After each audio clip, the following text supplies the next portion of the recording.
What's up, Gov Seekers? I'm going to introduce Lee. Hold on. I'm trying to get this thing to scroll on the bottom and it won't. Man, it's being annoying. Hello, everybody. It won't scroll. There, scroll. This one. Here, this one. That's what we're going to do. There, ticker. Boom. Welcome to Government Secrets, everybody. We have a fantastic show for you today. A lot of gov seeking happening. Thank you for joining us, watching on Lee's YouTube and my YouTube, and on the Rockfin, of course. And if you are watching on either one of our YouTubes, please subscribe to the other YouTube. That kind of stuff helps. Let's do it. It's a very special episode too. It's episode 160. So let's buckle up, kids, and play some government secreting. I don't know. Never done a sentence before. I don't talk for a living, guys, so you can't expect me to really know what I'm saying when I do a show like this. So here we go. Hello, ladies and gentlemen. Welcome to Government Secrets episode 160 with the two most censored comedians in America, Lee Camp and Graham Elwood. I've never done a sentence before. It was a great recovery. I like that. I have never done one. I don't do a lot of sentences. So I don't do a lot. I can't really. I'll do like 2 or 3 on a weekend, and then I'm cashed. And then I just kind of blurt out random words without any sort of context or meaning. Yeah. I hate to do this to your ticker, but I'm going to change it to leecamp.com. I can't keep track of how many websites you have. It's 33, I think. Yeah. I just created a new TikTok after getting banned with no reason and no appeal process. Oh, congratulations. So, yeah. Pretty excited about that. It's really, you are the most censored comedian in America for sure. Like, I think so. I actually talked about this on the Zoom comedy show. I was like, some people try and argue with me. They go, dude, you think you're censored? What about Louis C.K. or Dave Chappelle? I'm like, Dave Chappelle has $100 million deal with Netflix.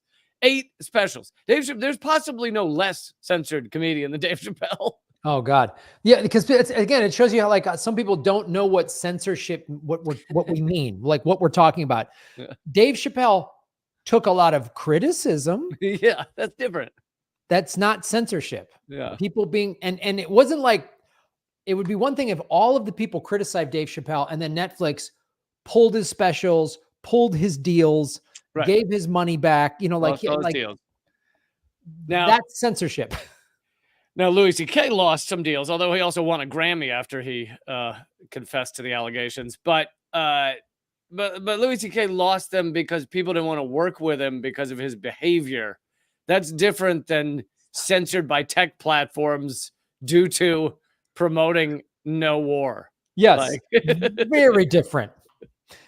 Forcing people to watch you masturbate because you're a sex creep.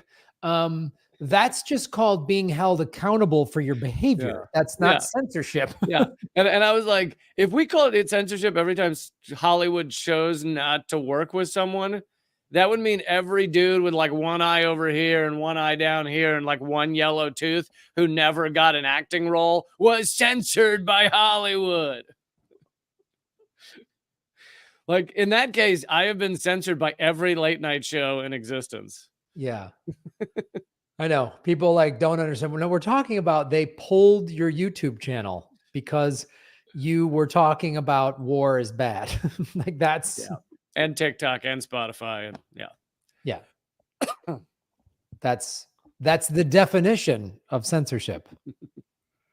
But yes, very exciting. July 11th. Anyone who's in Los Angeles or knows anyone in Los Angeles, or you could meet someone who's not in Los Angeles and tell them to get a bus ticket right now. July 11th. A bus ticket. Yes, get a bus ticket. Get on a goddamn bus. I did meet someone. Was it our LA show? It was either an LA show I did on my own, or it was our LA show. who had come from Oregon. So some do travel. Get on a bus, get a horse and buggy, get whatever you do. Just get a long skate ramp that only goes down and come to Los Angeles. And come to our show July 11th. It's going to be fantastic. It is only our second ever live show in the US. We've only done one before in LA. Graham is so lazy. We only do it in Graham City. He will not tour outside of his own city. I, on the other hand, am always flying across the country. Well, you did come to Sweden. So I did come to Europe. I came to Europe. That seems fair. That seems like a little bit of traveling. Fair trade. And I came there from Hawaii. So it took me. You actually went the wrong way around the earth. At that point, you should have gone the other way around the earth. I really did. I should have gone through Asia to Europe. Instead, I went through America. That was a mistake. But just about every 2 years we do a show. So this is a really exciting.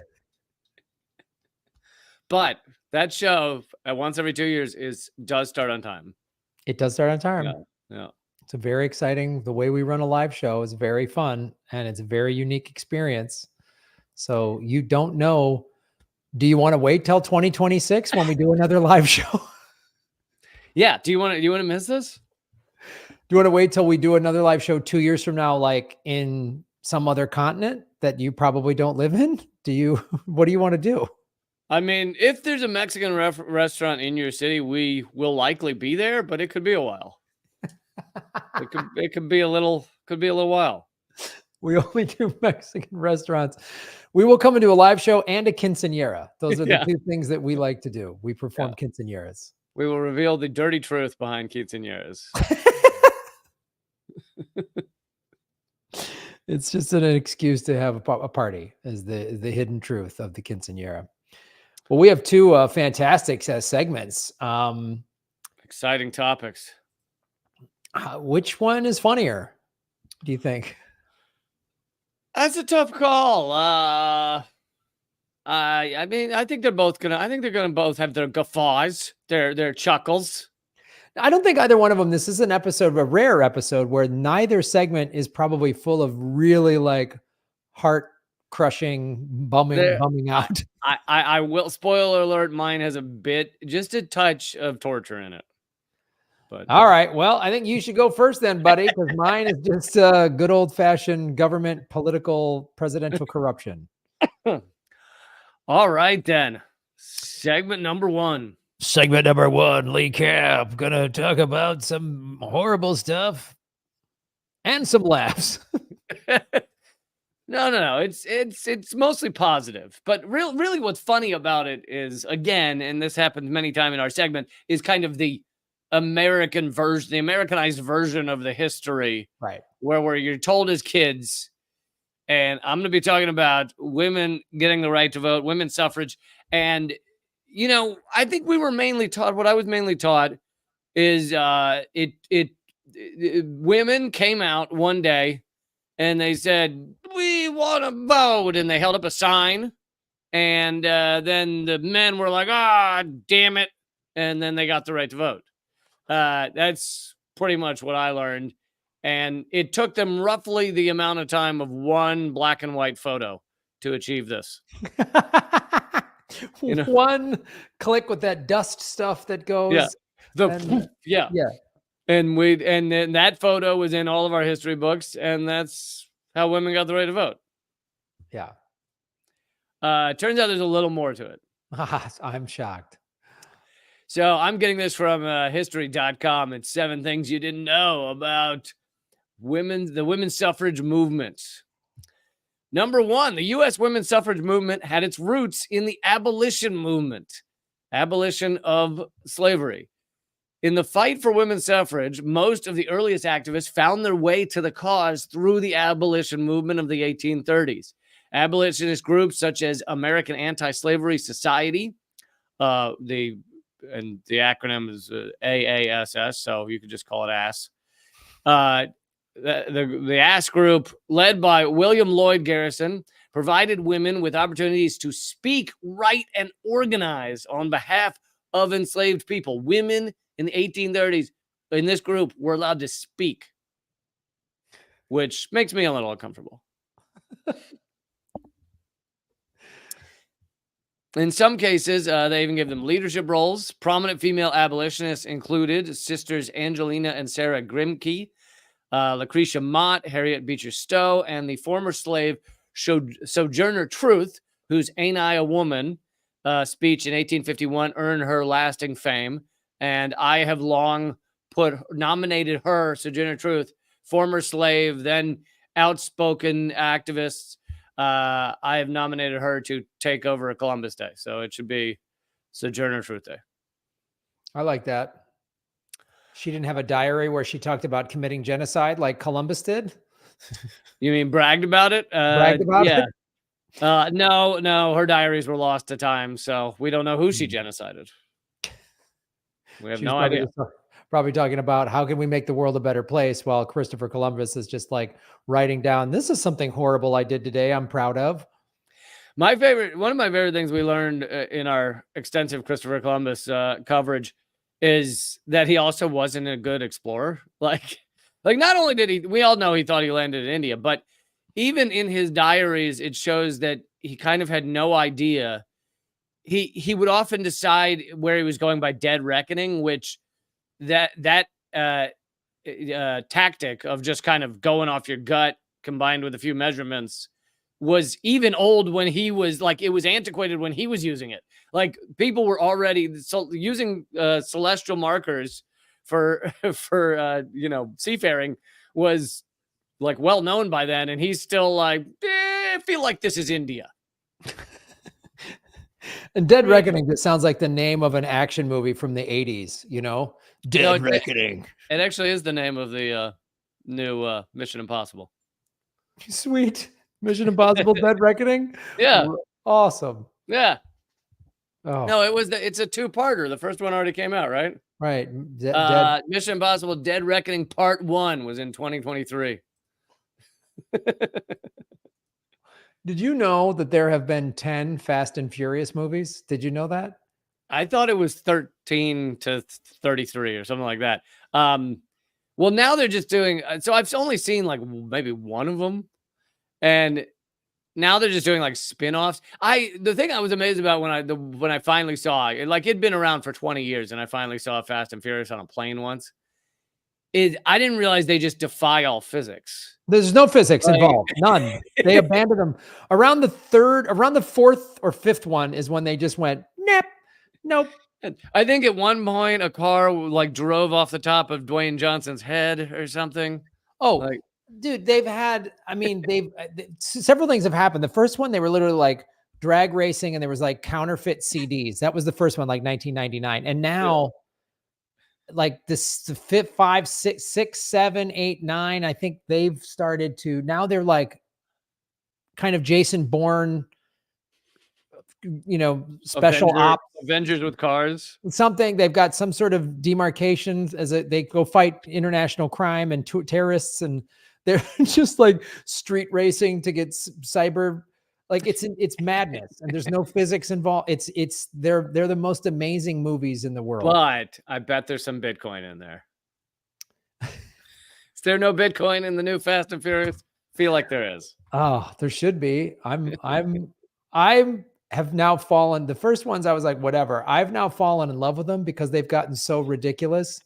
They're like, the next one is going to be like just Sharknado with cars. That's what it's going to be. It is nearing Sharknado level. In one of the trailers, I saw that The Rock was holding a truck and a cord and holding a helicopter, like an airborne helicopter, with his hands. Yes. Like holding a helicopter that's flying in place with his strong hands. Yeah, that's totally realistic. That always sucks when a helicopter's about to take off and a strong guy just like pulls it and they're like, what's happening? And then they crash. Yeah.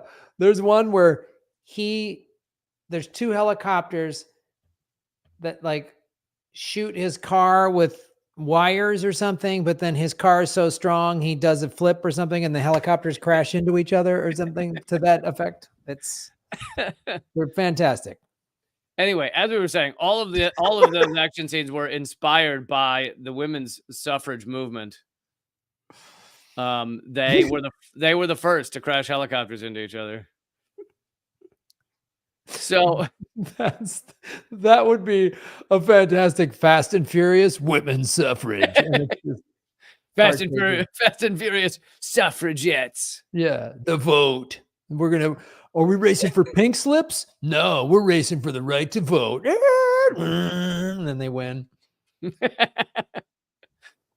So, after the Civil War, many abolitionists and women's rights activists parted ways over women's suffrage. And so, some people might know there are some rather racist, which again, the times racism was all trendy in those times. But there's some quotes from some famous suffragists who definitely had racist views. But there were also many who wanted to unite their cause with the cause for black women to vote, black men to vote. And so there was a rift, and they kind of separated. And then when black men were getting the right to vote, there was also a rift there because the people fighting for black men to get the right to vote, many of them, including Frederick Douglass, said, "Look, this is for African Americans right now. Your movement is another thing. We're doing this right now." And you can have those debates. Should you try and fight for multiple things at once, or should you try and achieve one thing at a time? But anyway, but initially the history.com says their broad goals included access to, get it, broad goals. Way to go, History Channel. Their broad goals included equal access to education and employment, equality within marriage, and a married woman's right to her own property and wages, custody over her children, and control over her own body. What? That's Dude, insane. that's just disgusting back then. Control over your own body? Who do these women think they are? This is it's probably a longer episode to go into the deep dive on all of the stuff of women's suffrage and all of some of the things that were said on all sides that were pretty racist. I mean, in some of the marches, I remember reading that they would let black women, but they had to march in the back. And yeah, I don't doubt it. But there was, go ahead. And also there was one of the biggest organizations that was trying to prevent women from getting the right to vote was run by a woman. There was one of those. Oh, I'm sure. Oh, there must have been plenty of those. We do not want a right over our own body. Yeah. After the Civil War, debate over the 14th and 15th Amendments for the Constitution, which would grant citizenship and suffrage to African American men, inspired many women's rights activists to refocus their efforts on the battle for female suffrage. Some, like Stanton and Susan B. Anthony, campaigned against any suffrage amendment that would exclude women. So they campaigned against black men getting the vote without it including women. Okay. While some of their former allies, Lucy Stone, Antoinette Brown Blackwell, Julia Ward Howe, and Frederick Douglass, argued that this was, quote, the Negro's hour and female suffrage could wait. In 1869, Stanton and Anthony founded the female-only National Woman Suffrage Association, which stood in opposition to Stone and Blackwell's group. The rift between the two sides endured until 1890 when they merged back together. Susan B. Anthony and 15 other women voted illegally in the presidential election in 1872. In 1868, a group of 172 black and white women went to the polls in Vineland, New Jersey, providing their own ballots and their own box in order to cast.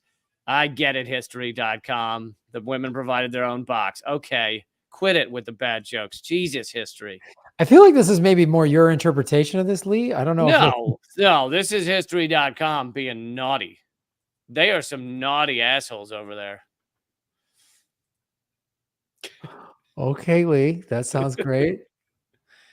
Graham, I can't believe you're defending their vulgar humor from history.com. It's really unacceptable. That's yeah. I'm defending their vulgar humor. All right. In order to cast their votes in that year's national election. Between 1870 and 1872, around 100 women tried to register and vote in District of Columbia and states around the country. Finally, in 72, Susan B. Anthony led a group of 16 women in demanding to be registered and vote in Rochester, New York. All 16 were arrested because we believe in democracy here in America. Arrest those fuckers. They were arrested for violating the 14th Amendment, which guaranteed the right to vote to any male inhabitants of the United States. And, you know, it's a good time to throw this in here. I'm sure I've mentioned it a few times before on the podcast, that in the United States, we love to brag about our unique democracy and how we had democracy from day one. But the democracy on day one was, there's some debate over this, but roughly 6 to 10% of the population, maybe 10% of the population, had the right to vote when the Constitution was signed, because it was white landowning males, and that was a different percentage in each state. And documents, documentation of it is not clear. And of course, they're not counting Native Americans either. So maybe 10% could vote. So the 16 were arrested. And they've tried to keep that number, that percentage, ever since. They've been basically that low, yeah. Yeah. They always try and keep it roughly there. Judge Ward Hunt would not permit Anthony to take the stand in her own defense and eventually directed the jury to issue a guilty verdict. So, again, great democracy, great justice system, wouldn't let her defend her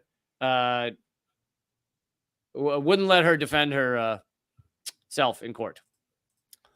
Awesome democracy we have here. Great democracy. It's so great. It's the best democracy out there. He sentenced Anthony to pay a $100 fine, which in today's dollars is $97 billion. And she refused to do it.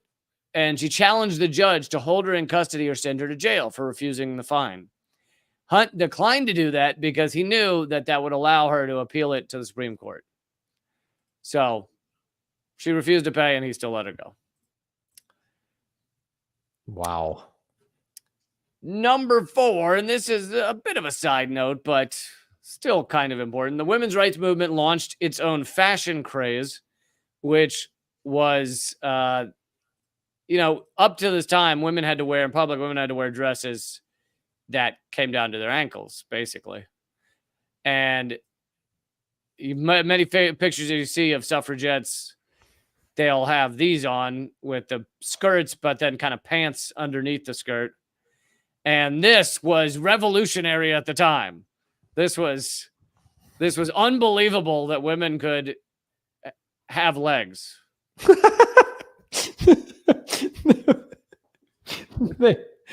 Well, that's when societies collapse. When you let women have legs, then it all just goes to hell in a handbasket when a woman has legs. This was very upsetting that women had legs.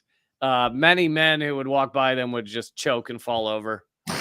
So very infuriating that these women dare have legs. And granted, they're not showing their legs. They're still in pants, but the legs exist. That is clear. Wow.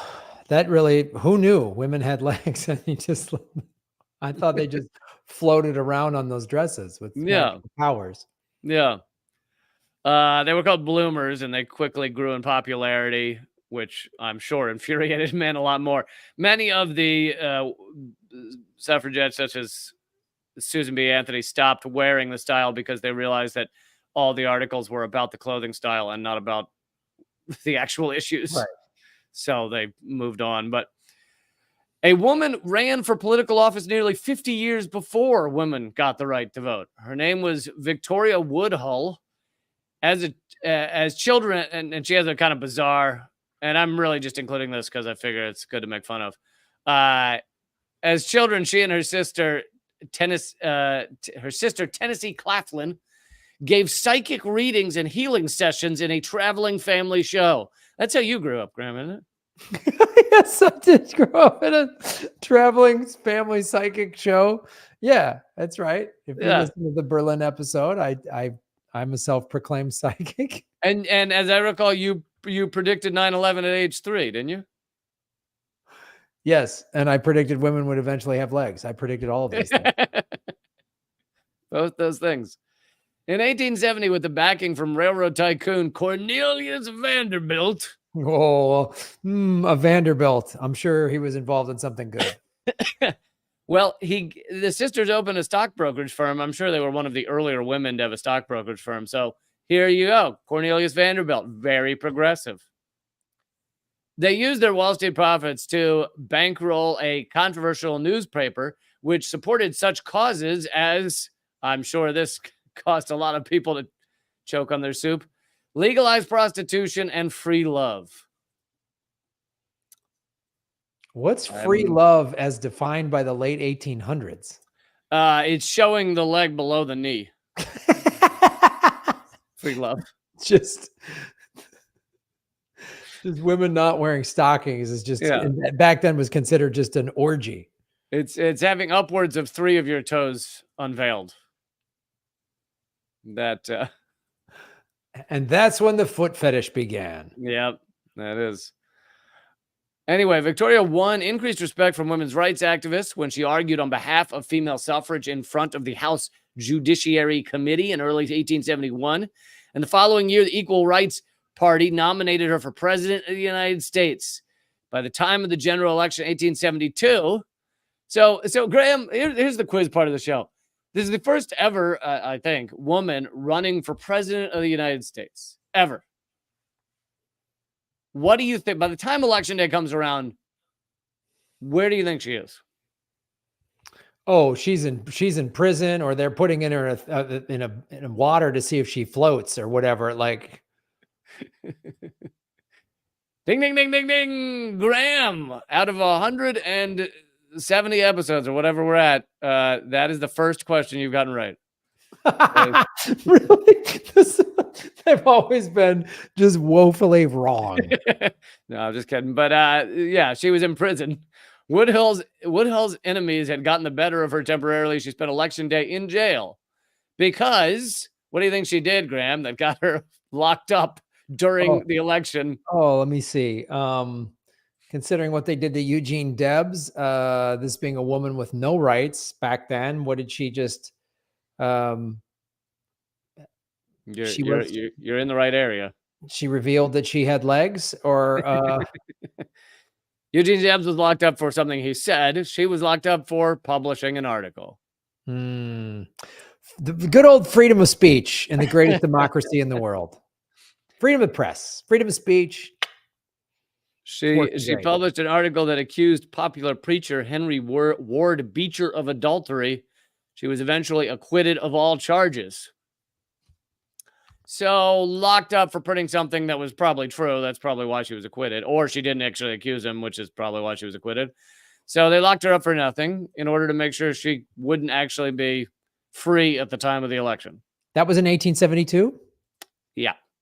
150 years later, Jill Stein is locked up trying to go to a debate in 2012.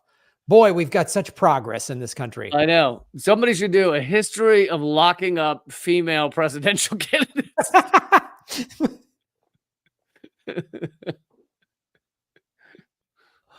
Oh, man. Number 6, Britain's women's suffrage movement was far more militant than its counterpart in the U.S. While the female suffrage movement in Britain and the United States had many commonalities, they also had significant differences. For one thing, British women seeking the vote called themselves suffragettes, while Americans preferred suffragists because they didn't like the gender on the end. The British activists were far more militant under the leadership of Emmeline Pankhurst. Thousands of suffragettes demonstrated in the streets, chained themselves to buildings, heckled politicians, broke store windows, planted explosives, engaged in other destructive activities in order to pressure Britain's liberal government to give women the vote. In a particularly gruesome display, a woman named Emily Wilding Davison tried to put a suffragette sash on King George V's horse, and the horse trampled her to death. Wow. Did they train the horses to just be mean? It is tough to train the horses to be sexist, but they can do it with a little extra time. Like, these are his lordship's misogynistic horse stables. More than 1,000 suffragettes were imprisoned between 1908 and 1914 when they engaged in hunger strikes to draw public attention to their cause. Prison officials responded by a form of torture, force feeding them, which, is done with tubes and is incredibly painful. Such militant tactics ceased when World War I broke out, when the suffragettes did support the war, got behind the patriotic cause. Then in 1918, the British government granted suffrage to the women, ostensibly in recognition of a woman's contribution to the war effort. So as long as you support our idiot wars, we'll give you the right to vote. It's typical, right? I mean, it's like when, for the Civil War here, when, mainly Irish, but any immigrants that came here would just like, you become a citizen if you go to war. Like you get to, if you support war, you get to vote. Like just if you sign off on a war, you get whatever you want. You won't have your YouTube channels demonetized and taken down the way we have had. Yeah. This is the last one. Some American suffragists, inspired by the British, adopted militant tactics themselves. Yeah. In 1907, don't do that at home though, kids. In 1907, an American Quaker named Alice Paul was studying in England when she joined British women in their campaign for the right to vote. Over the next 3 years, while doing graduate work, Paul was arrested and jailed 3 times for suffragist agitation. After returning to the U.S., she joined the National American Suffrage Association, but soon grew impatient with that organization's mild-mannered tactics. In 1913, Paul and fellow militants formed the Congressional Union for Women's Suffrage, later the National Woman's Party. Their demonstrations outside Woodrow Wilson's White House in 1917 culminated in the so-called, quote, Night of Terror that November, during which guards at Virginia's Occoquan workhouse brutally beat some 30 female picketers. At the time, Paul herself was serving a 7-month stint in prison where she was force-fed and confined to a psychiatric ward. So basically, various forms of torture. I hope there was no shock therapy, but that was another thing they would do to people just to basically torture them. In January 1918, a district court overturned all the women's sentences without ceremony. That same month, President Wilson declared his support for the Susan B. Anthony Amendment, later the 19th Amendment, granting female suffrage. So, when we're taught this history, they leave out all the beatings and abuse of women as they fought for the right to vote. And how hard it was to achieve that change. And it's pretty in line with what America is. I mean, anybody trying to challenge those in power, I mean, these women were treated horribly, just like the labor movement was like, they beat the crap out of them. They just, I mean, this is a country that owns slaves, and it's still happening today. College students that just want to, a end to bombing in Gaza are arrested, beaten, and some of them are being kicked out of school right now or aren't getting their diplomas because like some of the schools are changing their bylaws to make it so that they can stop you from graduating if you stand up against genocide. Yeah. And you stand up against a university that's funding it, then you can lose your degree. Yep. Nice. All right. There we go. That's Government Secret segment number 1. America's rich history of beating the crap out of people that just want to be treated fairly. Beating the crap out of people who just want to write a little name on a piece of paper. They want to vote in a corrupt system already. They just want the right to participate in a corrupt democracy. Yeah. And they're beaten. I know. It's like, could you just let us have our borderline meaningless piece of paper in your incredibly corrupt, ridiculous system where even back then, the choices you had of people running, basically everyone was corrupt, unless you got Eugene Debs. But so yeah. Speaking of corrupt presidents, let's talk about Warren G. Harding's big Teapot Dome scandal. Segment 2. He is, wow, was he a notorious crook? The Teapot Dome scandal was a bribery scandal involving the administration of United States President Warren G. Harding from 1921 to 1923. Secretary of the Interior Albert Bacon Fall. Are you all right? Oh, I've had a cough for like a week and a half. Oh, okay. I'm just trying to keep it off mic. That didn't work. Doing my best. Here, I'll just mute myself for the rest of the show. No, Lee's just screaming and going insane. If you're listening to this, he's yelling like a psychopath. That's why he doesn't have hairy balls. What? Okay, what? I'm sorry. Oh, Lee's back. Hey, Lee's microphone's back. Wait, well, I was muted. Right? Your mic's hot. Your mic's hot, Lee Camp. Hot mic. Hot mic.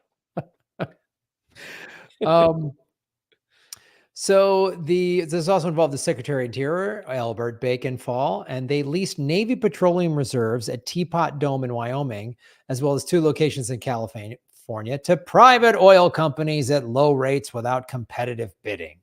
So is Teapot Dome a city in Wyoming? Yes, it's like an area.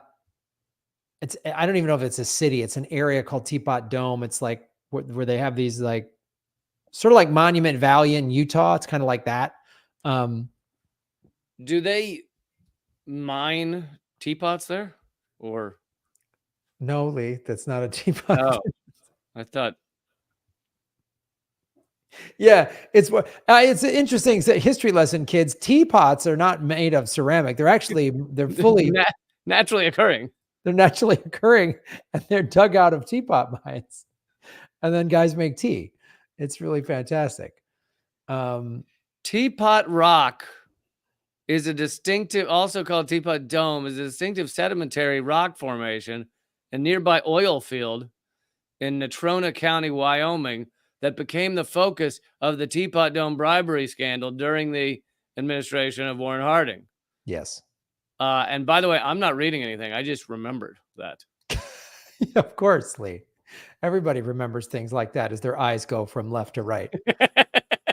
That's how my memory works, Graham. As you can literally see the reflection of Wikipedia in your eyeballs. My eyeballs have Wikipedia on them. Yeah.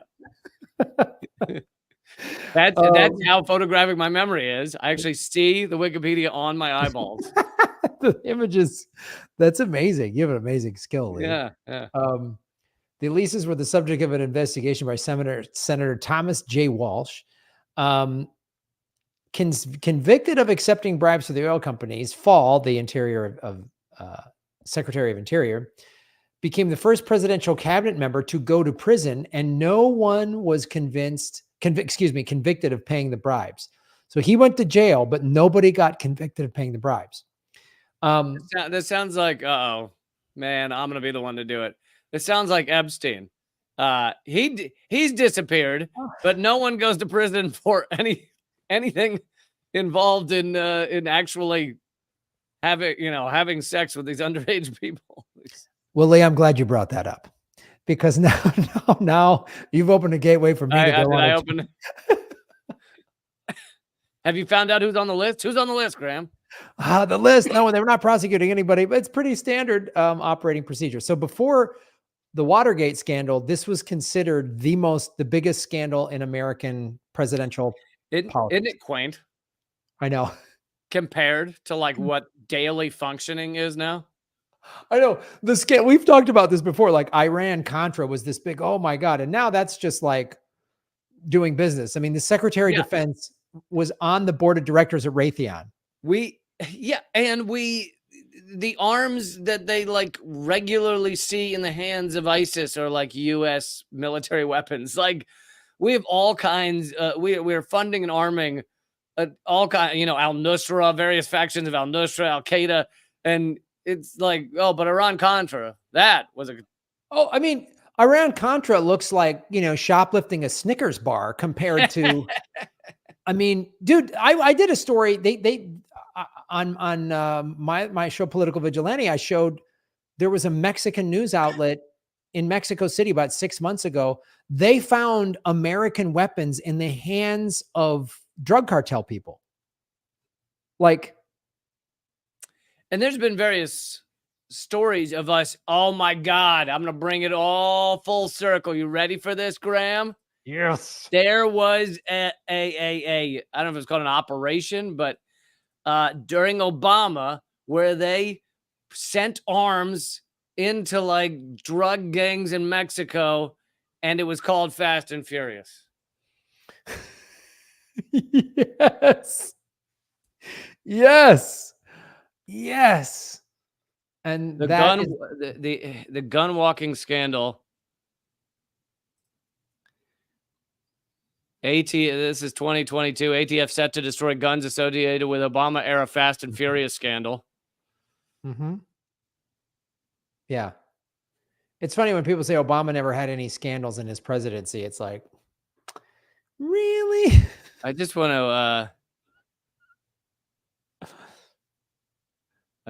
to see if I could really quick find out what exactly Fast and Furious was.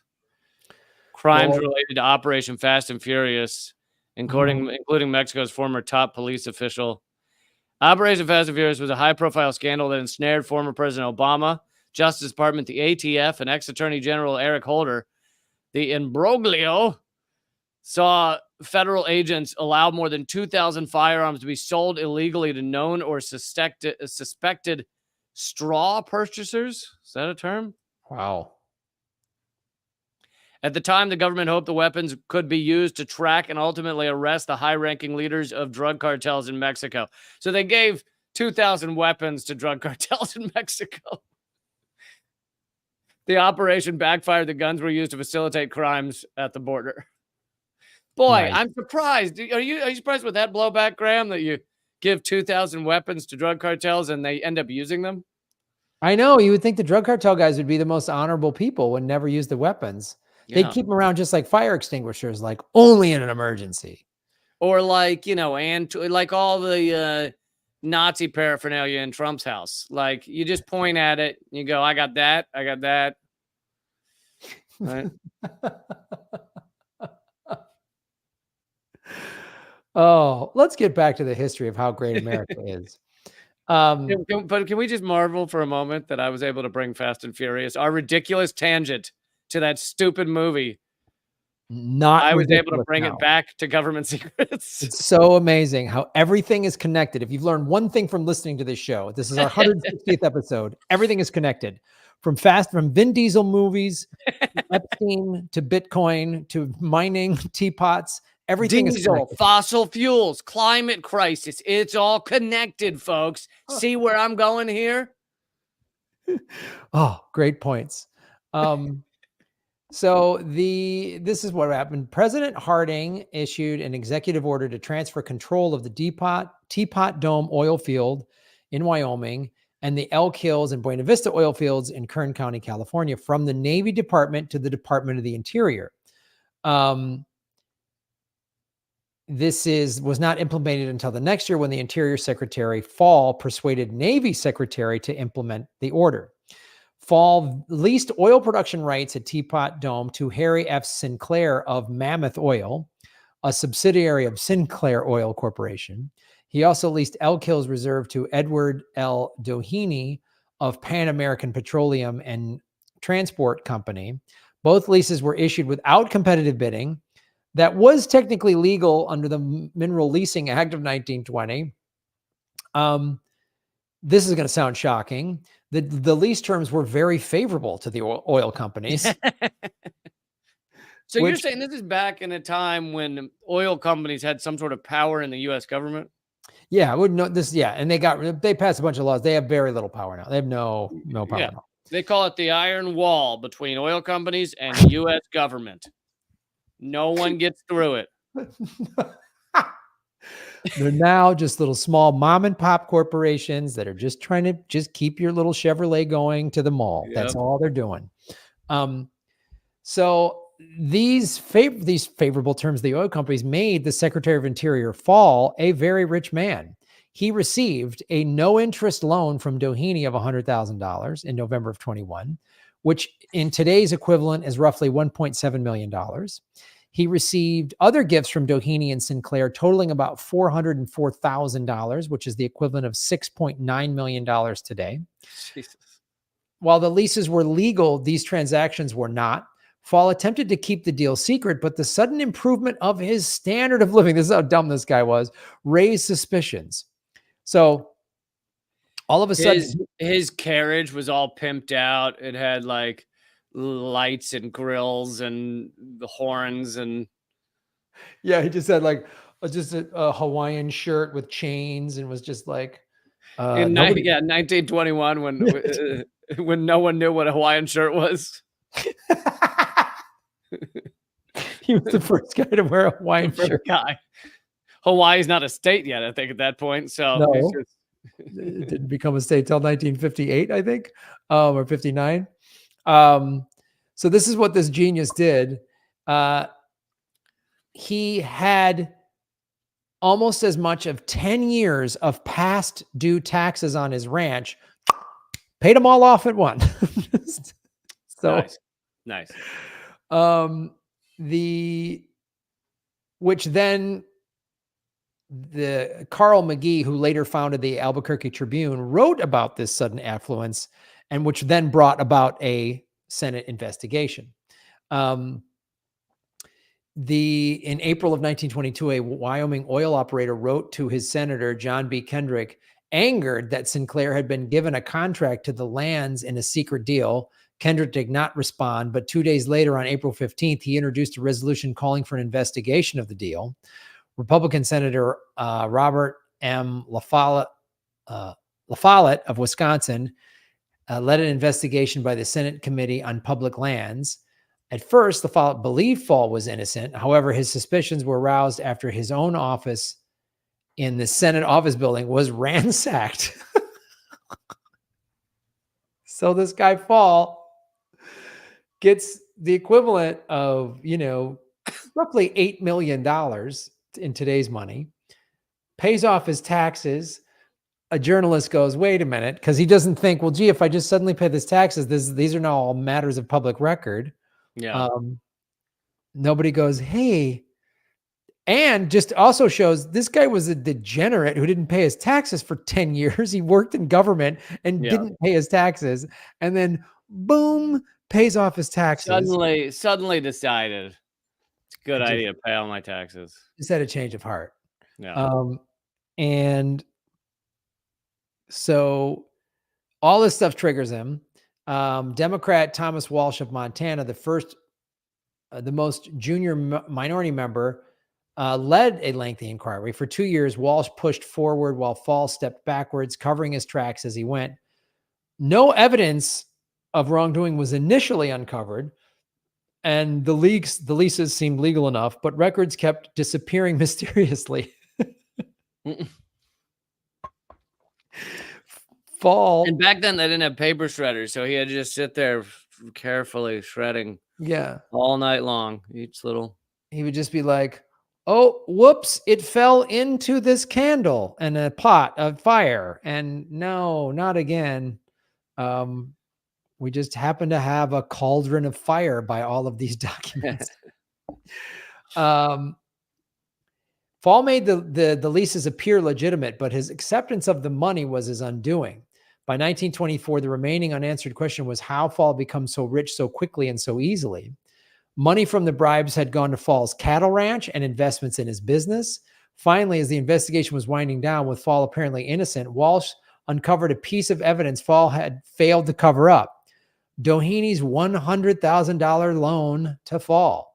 The discovery broke open the scandal. Civil and criminal suits related to the scandal continued throughout the 1920s. In 1927, the Supreme Court ruled that the oil leases had been corruptly obtained. The court invalidated the Elk Hills lease in February 27 and the Teapot Dome lease in October. Both reserves were returned to the Navy. In 1929, so this is 9 years this thing went on, Fall was found guilty of accepting bribes from Doheny, Conversely, in 1930, Doheny was acquitted of paying bribes to Fall. Ah, really? The oil guy got off? Weird. Doheny's corporation foreclosed on Fall's home. Boy, this is rich guy justice.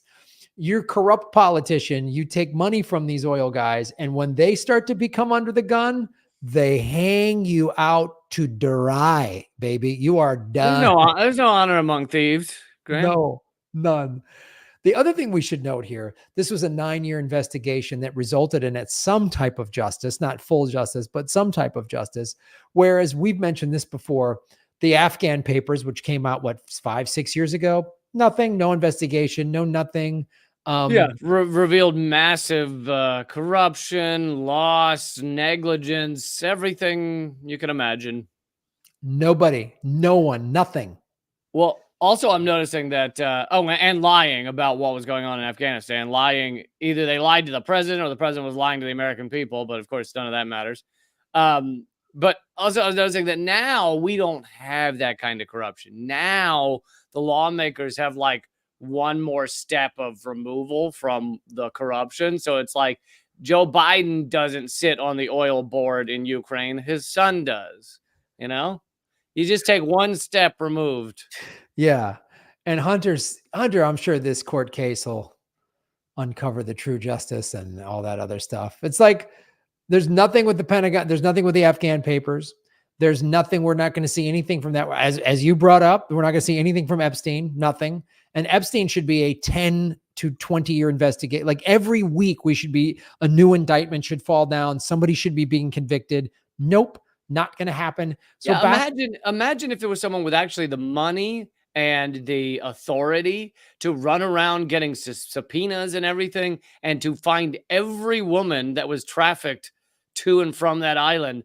Imagine what they would discover. But no one's doing that research. No, and it's the same thing of like when the Trump supporters try to say Trump had no ties to Epstein and he was going to investigate everybody. Well, that's nonsense. He has a lot of ties to Epstein.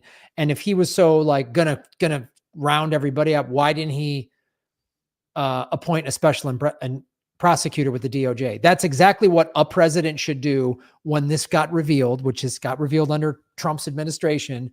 Well, and also there was, when he was running for president the first time, there was a case in New York, and we never found out the woman's name, where she said she was raped by Trump at an Epstein party. Yeah. And I think she was underage then as well. And then it all just disappeared. All disappeared. So we literally had a better justice system 100 years ago that was pretty corrupt. It was pretty corrupt 100 years ago, but at least there was some type of accountability. And today there is zero. None. I'll just wrap up. They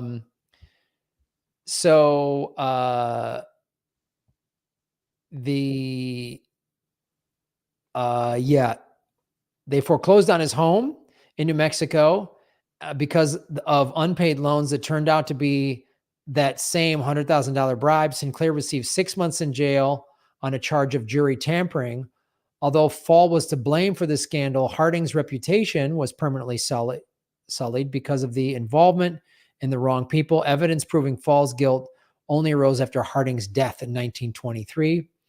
The Teapot Dome oil field was then idle for 49 years, but went back into production in 1976 after Teapot Dome had earned over $569 million in revenue from the 22 million barrels of oil extracted over the previous 39 years. The Department of Energy in February 2015 sold the oil field for $45 million to New York-based Standard Oil Resources Corp.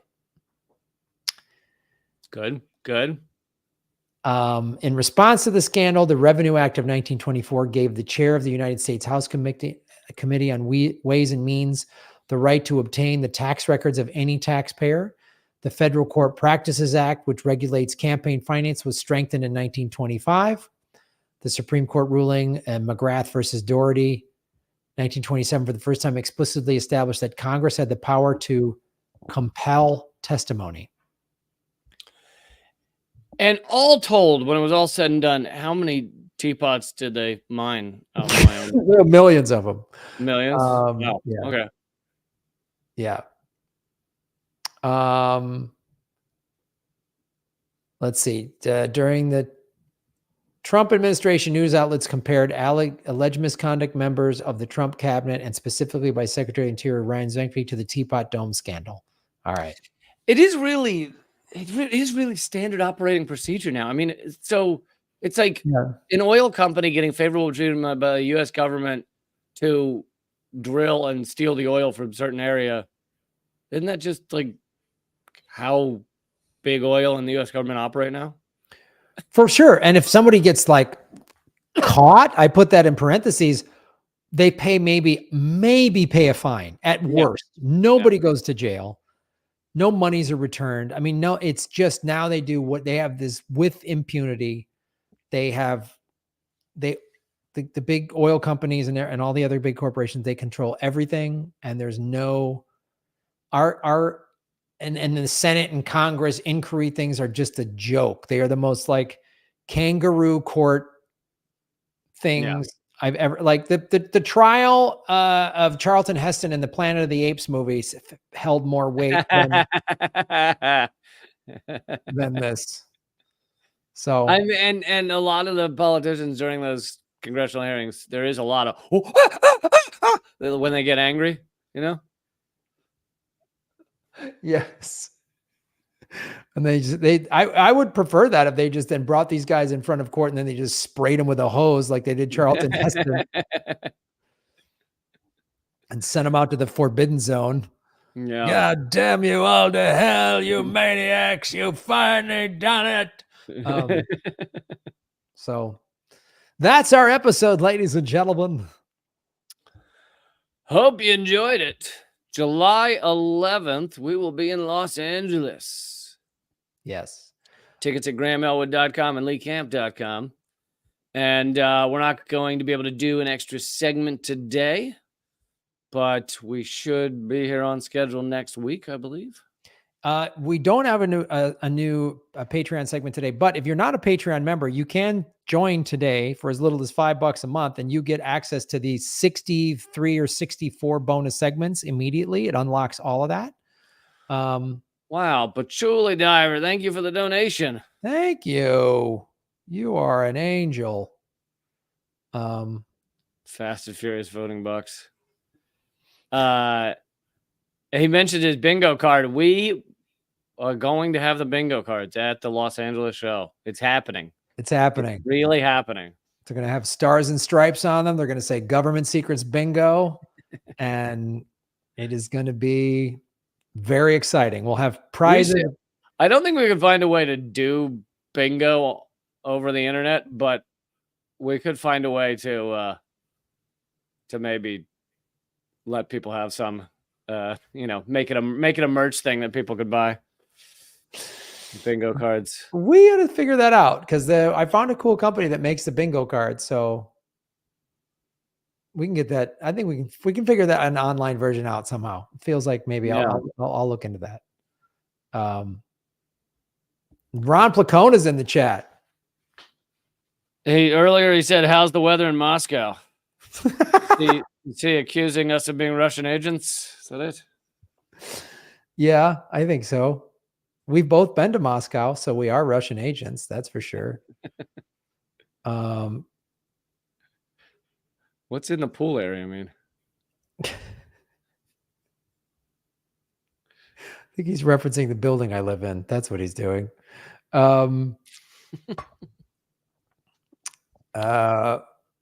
have a drunk Ron Placone in the chat, everybody. Ron's just day drinking and trolling us in the chat. Just sitting at home, watching cat videos, drinking whiskey, and Pittsburgh Penguins highlights. It would be great if the bingo cards we're selling at the show are just like hand-drawn marker. Just you were doing them hastily an hour before the show. God damn it! Give me another word. Oh, this marker's bad. Ugh, You come out to the show, you got marker all over yourself. Oh man, my background just died. That's a cue that we have to stop. Wow. Lee Camp, ladies and gentlemen, Lee Camp is having a tech issue. Lee Camp is having a tech issue. for a first. I am not having a tech issue. I am not having a tech issue. There we go. I got something. What is that? Just bombed out buildings? What is that? That's what I did for my Zoom comedy show. I did the background of it's a New York subway.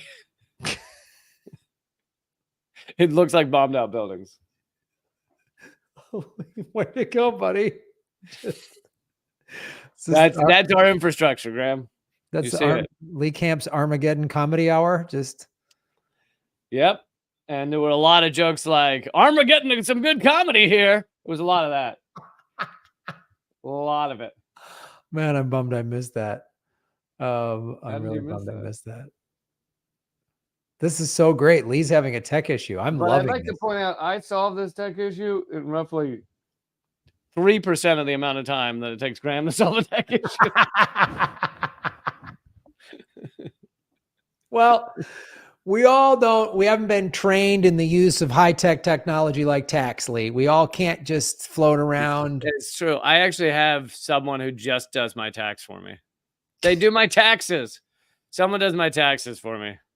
And that's how I handle it. Thank you, Teresa273. Thank you, Teresa. Yes. Really appreciate it. Look at that. Patchouli Diver created a trend. Thanks for getting that started. But yeah, so July 11th. And if you join patreon.com/government secrets, you'll get all 60 extra segments immediately unlocked. Thank you for supporting what we do. I hope you can come out to the show in LA July 11th. Go to grahamelwood.com or leecamp.com to buy tickets. This has been Government Secrets, episode 160. Women get beat up and guys actually go to prison 100 years ago, but that doesn't happen anymore. Beep, beep, beep. And I'll just promote one little thing here. I created a new TikTok because I got banned. And the new TikTok is Hidden Truth misspelled. So it's TROOTH, Hidden Truth. So TikTok.com/ at Hidden Truth, TROOTH. You're just going to have these accounts now. They're just going to be like Lee. I know. LEA. The more you're banned, the harder it is to find a name that's not taken. Yeah, then it's like Camp, KAMP. Yeah. Well, that's the thing. It was like, I'd rather do some weird Hidden Truth thing than be like, okay, it's Lee Camp 42, but Lee is spelled with a smiley emoji and underscore before the C, and there's no A in camp. Just Lee is spelled $, foot emoji. Foot emoji, yeah. And then a series of 7 eggplants, don't ask. And then 7 eggplants.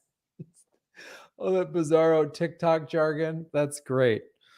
All right, man. All right. I will see you soon. Thanks, everybody. Have a great week. Later.